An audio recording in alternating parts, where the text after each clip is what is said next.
Today I want to talk about Texas. All that's coming up after the bumper. Don't be cornering me. Hold up. Time. You gotta help me with that corner shit.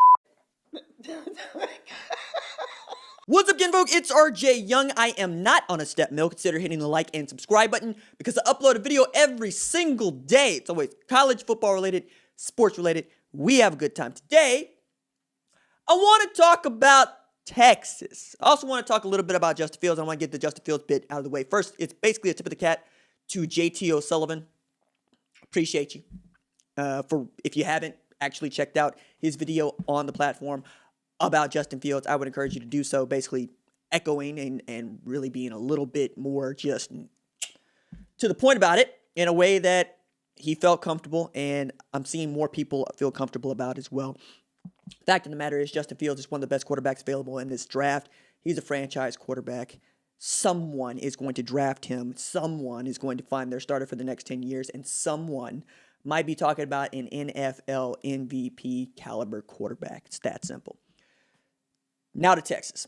Steve Sarkisian gave his availability and commented on two things that I think are of interest. The first one is Juwan Mitchell entered the transfer portal, and for me, Juwan Mitchell was the best inside linebacker that Texas had last year, and I'm including DeMarvion Overshown in that assessment. When Juwan Mitchell was on the field, specifically against Oklahoma, I was terrified. Juwan Mitchell is exactly the kind of middle linebacker that I think you need in college football today. He is the dude that can run with your tight ends, but more importantly, he knows how to shoot the gap, sees the gap, developing, sees where the hole's going to be, and will go and meet your running back there, put him on the ground, which is way old school football, but he's also the kind of guy that can jump back in a Tampa 2 if that's what you need him to do, and he's not a liability in pass coverage. Also means that Texas just got a bunch thinner at linebacker in a year in which they're overhauling the way they do defense. They got a brand new defensive coordinator. They got a brand new head coach. They're really starting over, but one of the ways in which I think that's a good thing is how Steve Sarkisian is going through spring football. We'll see how this goes through fall football, because fall football is when it really matters, but he doesn't like going with back-to-back padded practices.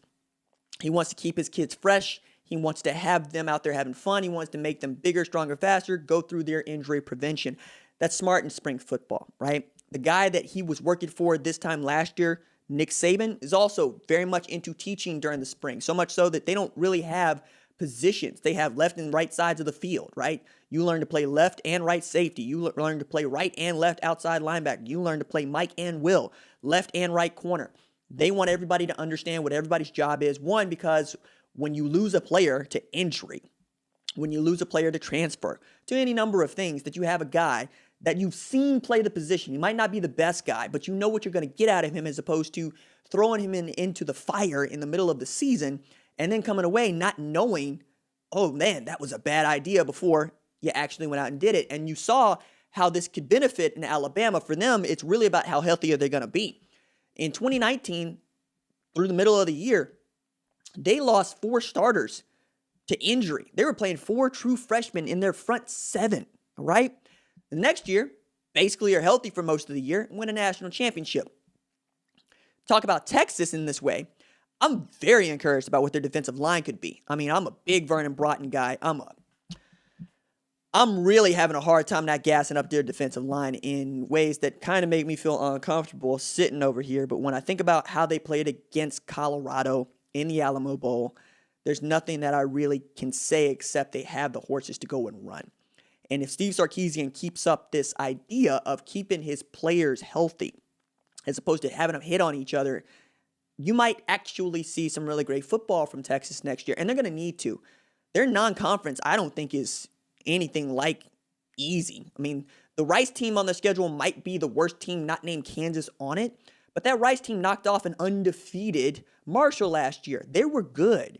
Louisiana might be the best Group of 5 program in the entire country next year, with Billy Napier turning down Power 5 jobs because he knew he was returning basically 98% of his football team. He loses Elijah Mitchell, and that's about it. He gets Levi Lewis back for another year at quarterback, and I think that they have an opportunity to upset Texas. And if Texas does not come correct, they will get upset. That's a good football team.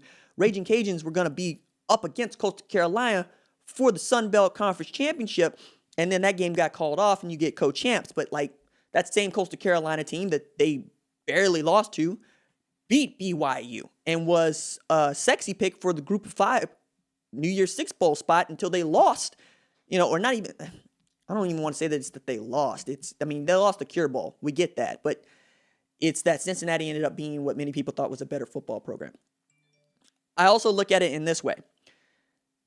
If he's still running this sort of camp in fall, I will be amazed, because the thing that I dumped on Tom Herman for the most was running a death camp in the lead up to 2019, because he wanted to win that LSU game and he wanted to have his players ready to go right away.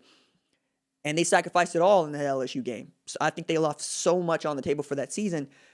And they played LSU as close as anybody played them all year, losing by 7, right? In a high-scoring game where Joe Burrow had to have his Heisman moment early to beat a Texas team that turned out to not be that great. But a lot of that has to do with injuries and just being tired.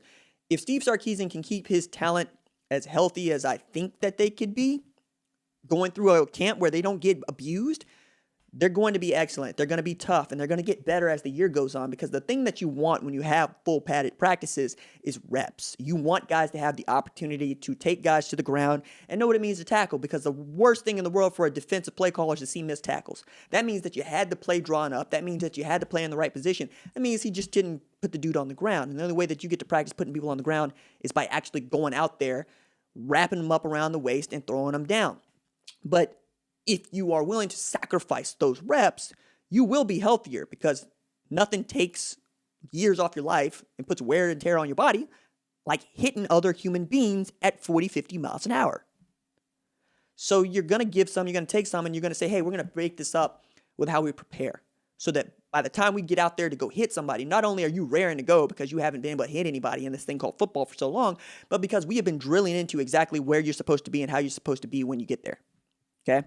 You need to have some program levels of understanding about your scheme. And when I say program, I mean like James Conn talking to Dwayne Davis, talking about, Alvin, what's your assignment here? Hit the tight end so hard his girlfriend dies, that kind of stuff. And if you have that sort of preparation going into this year, maybe you'll surprise some people and really make a run at the Big 12 championship, which is nothing short of what Texas desires from the guy that just won a national championship as the offensive coordinator at Alabama. But, it's kind of what they wanted from the guy who had basically turned 9 months of good football into a job at Texas. Meaning you leave as the offensive coordinator, national champion at Ohio State, take over Houston, turn Houston into a world beater in basically 18 months. And then, Texas. All right, that's it for me. Deuces.